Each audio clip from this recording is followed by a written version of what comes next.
Magandang araw, Judge. Magandang araw, classmates. I'm Mark Paolo Alcaran and I'm here to present Rule 69, Partition of the Rules of Court. So please allow me to speak in vernacular for me to explain in the simplest terms the following procedural and rules covering partition. So simulan na po natin to. Please allow me to share my screen.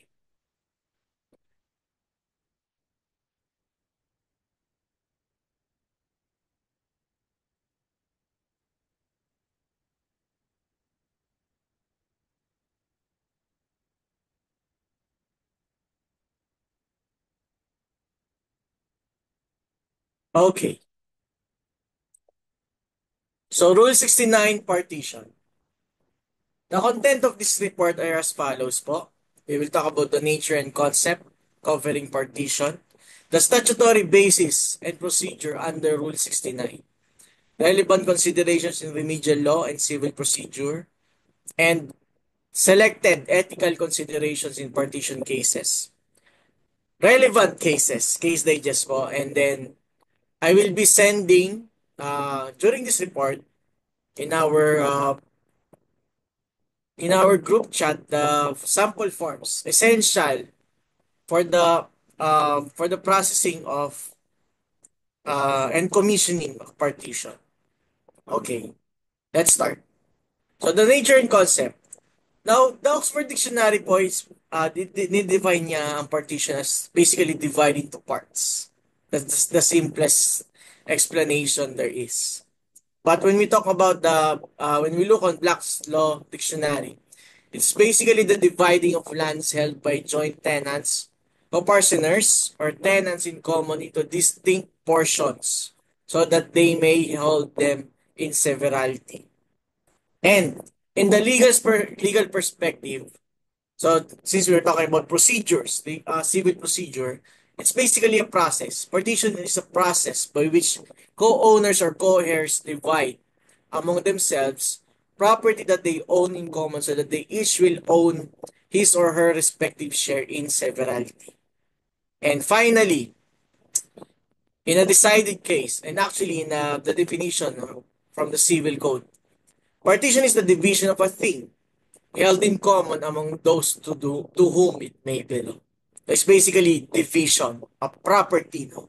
And we will elaborate later as we go on to this report kung ano ba to? Pinag-usapan lang ba nito ari-arian, mga bahay, lupa? Does it talk about only land use or land properties? Or it also covers personal properties such as jewelry, gold, silver, and so on and so forth. Pag-usapan po natin yan in a moment.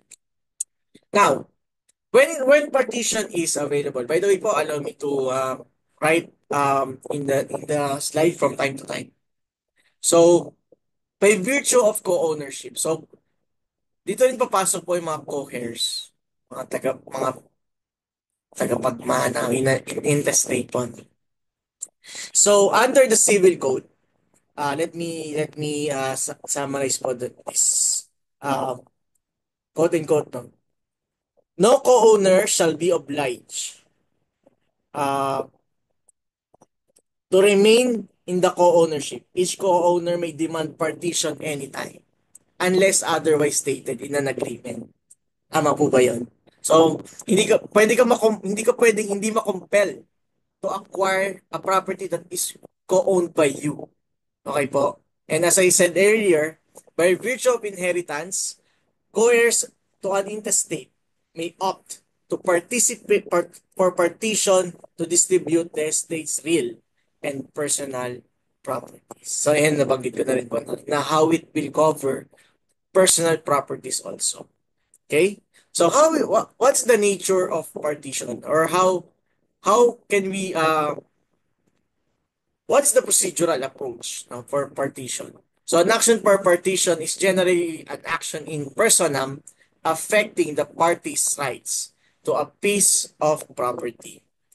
And as stated in Rules 16, it is part of the special civil actions. So the rules of court specifically expressed or categorized partition under special civil actions. So what is the purpose? What's the purpose of partitions? Basically, prevents multiple suits by determining extent of co-owner's interest in real property. So, you should be aware, no? You are informed. Kailangan kang, kung meron kang interest sa isang partition, you are considered co-heirs or co-owner for that land, for that property. And provides definitive resolution of controversies on co-ownership. So as we talk about cases of in a moment now, we will enlighten this sentence. Now. And let's now talk about the nature and statutory basis under Rule 69.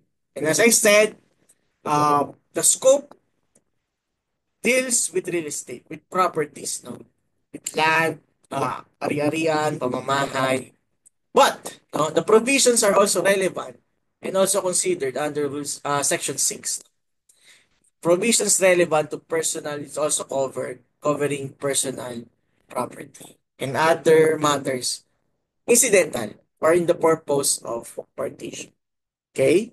So malinaw po 'yon. Na hindi lang po covering real estate but also personal properties. Now, let's now talk about procedures covering under Rule 69. Now, who may file? Who are uh, who are the interested parties, no? Who are the interested parties in a complaint or in Rule 69 for partition? So, let's list now. Who are those compelled co-owners, co-heirs, pa. Those who have interest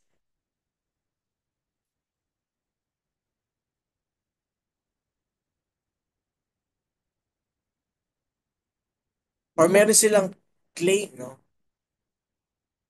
Valid legal claim in a property.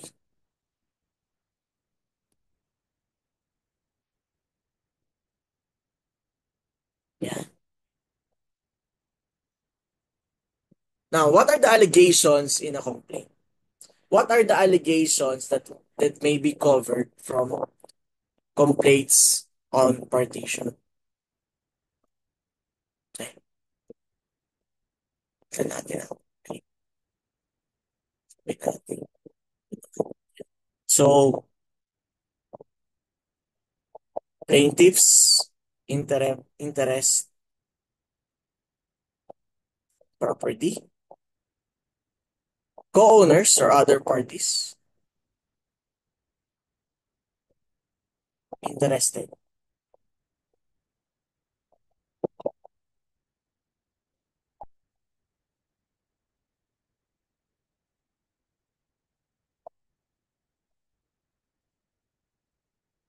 and the demand for partition.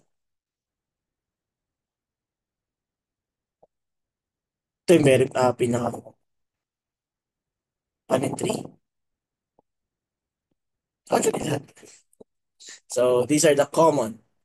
And other relevant allegations, such as the property description, efforts to uh, efforts to partition extrajudicially, if any.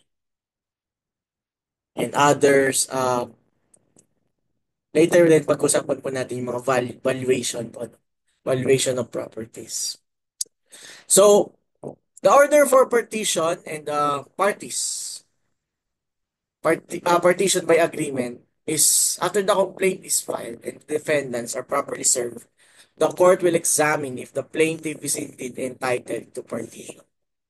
And then the partition is made by agreement. If, no, if the partition or the parties did not agree, here comes the picture. Dito na papasok po ang ating mga commissioners.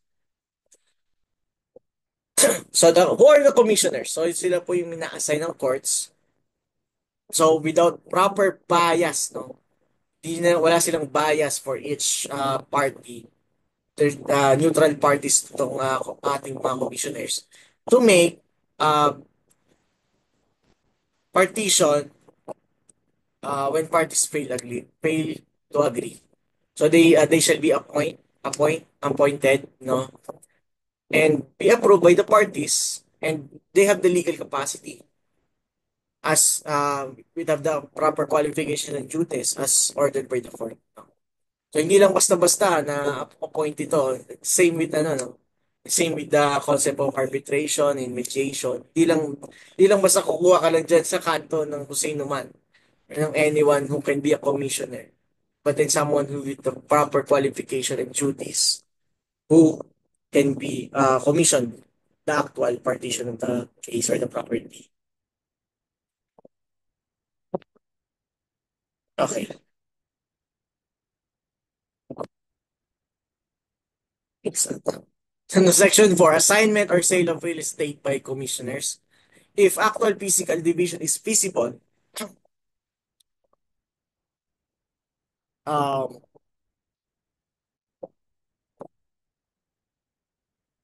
commissioners assign the respective portions to each of the co-owners. So dito pag keyword dito is the assignment. Number two, if the commissioners finds that partition would make the property unserviceable or seriously impair its value, they recommend its sale. So focus dito is the sale.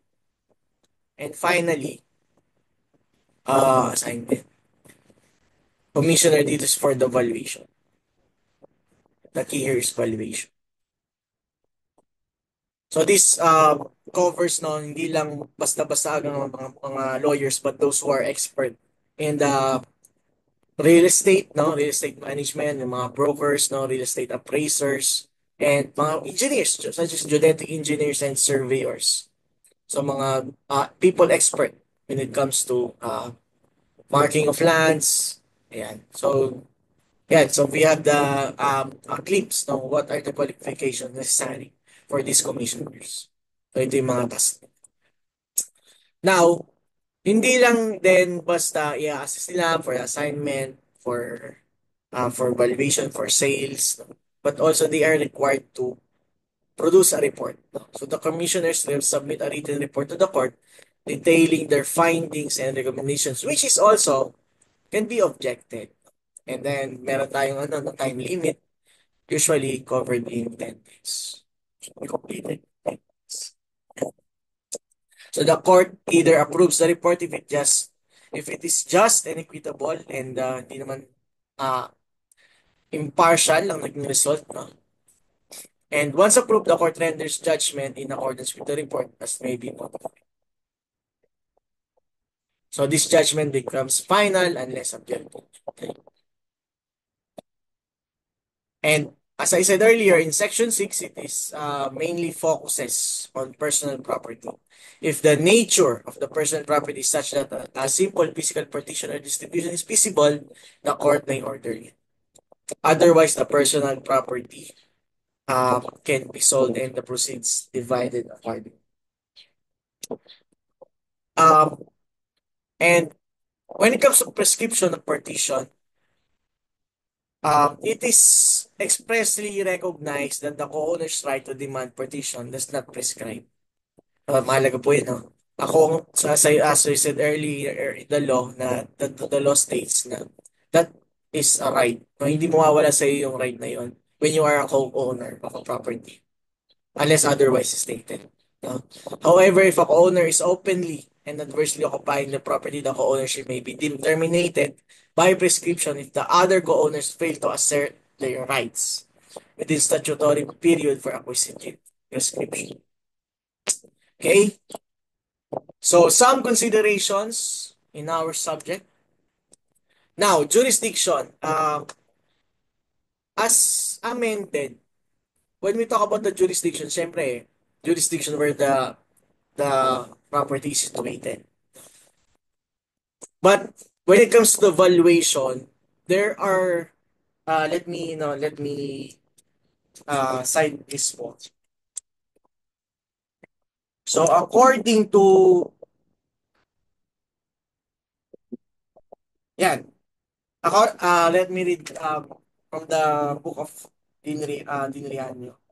Justice Jose E. Feria believes that the action may be filed either with the MTC or the RTC if the subject matter of the action is personal property valued at not more than, take note, 300,000. And in Metro Manila at not more than 400,000, or real property valued at not more than 20,000, and in Metro Manila not more than 50,000 pesos. So in a decided case rin po, a relevant case, no? The case was one for partition of real property filed by a former husband after their marriage was considered void, where the court upheld that the MTCC decision which took cognizance of the case, thus its value of property being merely 8,080 pesos, 8080. This amount held the court does not exceed the required limit of 20,000 for real actions outside Metro Manila to fall within the jurisdiction of the MDCs. Such court has jurisdiction to take cognizance of real actions. Yeah. So they have jurisdiction for uh, lesser value properties. So litigation, when it comes to of co-ownership, inclusion of all indispensable parties. So as we said earlier, again, if you have the right, no, for co-ownership, you should be included all indispensable parties. So kinakailangan na that you provide the nature of evidence such as title, no. But in also in a decided case, not always yung title is honored, no, when it comes to claiming of property. So provisional remedies and basahin lang natin. So generally, there is not a typical provisional remedy like preliminary injunction purely on the basis of partition. However, if there is an urgent need to protect the property from waste or dissipation, the parties may avail themselves of such remedies, such as receivership. So that was discussed in an earlier report. And uh,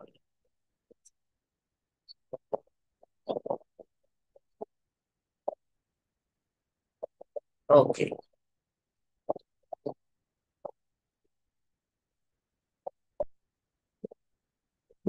so the judgment uh, approving or disapproving the commissioner's report is also applicable when it comes to impartiality. Pag di naging impartial or unjust yung naging reward or yung mga claims, it is appealed.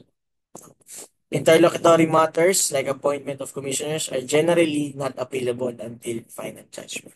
And since we are now talking about kaperahan, no, properties, malalaking amount of values, we should also always consider to guard our hearts, no? When it comes to that's ethical consideration. So pag-usapan din natin. Since majority of us are taking problem LS in legal ethics, it is just in fitting, no, that we talk about also ethical consideration. So some considerable factors is basically number one is called the conflict of interest. So an attorney representing a co-owner must ensure that their interests do not conflict with that of another co-owner. So, hindi pa pwedeng meron tayong bias. And also, candor and fair dealing. We should always be impartial. No? Complete disclosure of the property's nature, value, and encumbrances and potential claims from other parties. And for fiduciary duty, particularly in a state where there are vulnerable parties such as minors or without legal capacity, lawyers must be mindful of their fiduciary responsibilities, protecting their best interest of the client while respecting the rights of other lawful heirs or co-owners. And finally, so under the CIPRA, attorneys must refrain from filing frivolous motions to delay partition or hamper the prompt distribution of shares. And some relevant cases, no, in Bagayas versus Bagayas, petitioner sought annulment of sale and partition alleging falsified deed. So in summary nito no, that the falsified deed is uh, pineke daw kasi daw yung nanay is patay na. So paano magpapamana kung hindi valid yung deed, no? Yung pamana kasi nga patay na yung nanay, wala namang pipirmang nanay, no? However, the Supreme Court dismissed the case because dalawang please take note, two phases considered in partition is number one is the claimant should actually have an actual interest or talagang ko ano siya merong valid interest for this no for the part for the property involved. So without interest ay nagsasayang lang tayo ng oras. So the Supreme Court upheld number two, ano yung pangalawa naman po is the actual conveyance. So, dito na papasok yung legal process, the hiring of the commissioner, no? The, the, the legal process on how the co-owner shall have his or her right of the property. Okay, so in summary, in this case, the Supreme Court upheld the dismissal, ruling proper remedies in the state proceedings for estate settlement. And in Agarado v. Agarado, a dispute over property partition arose among heirs involving legitimate and illegitimate children. So the Supreme Court dismissed the case due to jurisdictional defects as the complaint failed to allege the property's assessed value rendering proceedings null and void. So, uh, again, hindi lang mahalaga na, yes, number one nga is meron kang, you have the right for the property. Okay, you have the right to be co-owned to that property, to have an actual right. No? Let me